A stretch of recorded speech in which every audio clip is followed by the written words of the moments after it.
আসসালামু আলাইকুম, আমি আজাদ সোহেল উপজাতি চ্যানেল আপনাদেরকে স্বাগত জানাচ্ছি। আমরা ভিয়েতনামে আরও একটি ফ্লাইট করতে যাচ্ছি এবং আমরা যেভাবে ফ্লাইটগুলো করি ঠিক আমাদের এক ভাই জিনাইদা বাড়ি, ওনাকে আমরা বলে নিচ্ছি যে যেভাবে পাঠানো হচ্ছে।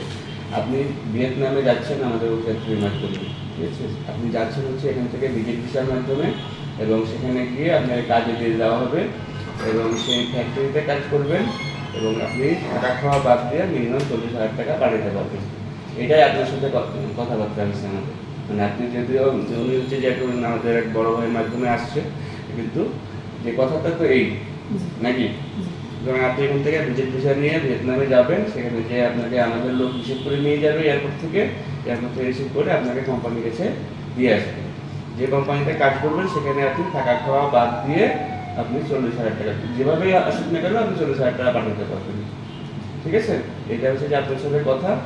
এবং এটা যদি আপনি কোনো কারণে আমরা যে সিলেক্টেড কোম্পানি থেকে অন্য কোম্পানিতে চলে যান, তার ব্যাপারে আমরা অফিসিয়ালি আপনার সাথে আর কোনো আমাদের কোনো সম্পর্ক থাকবে না।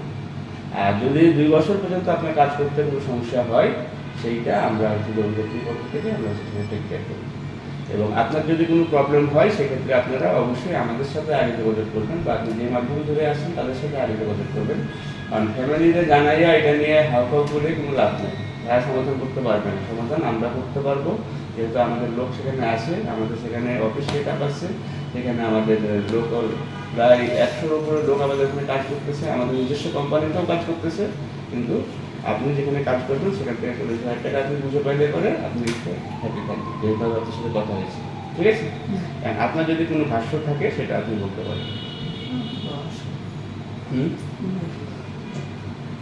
আচ্ছা, ঠিক আছে। আমরা যে এগুলো একটা রেকর্ডেড ভিডিও হয়, কারণ আমরা হচ্ছে যে অনেক ক্ষেত্রে প্যাসেঞ্জার না বুঝে হয়তো কোনো এজেন্সির নামে কমপ্লেন করে থাকে।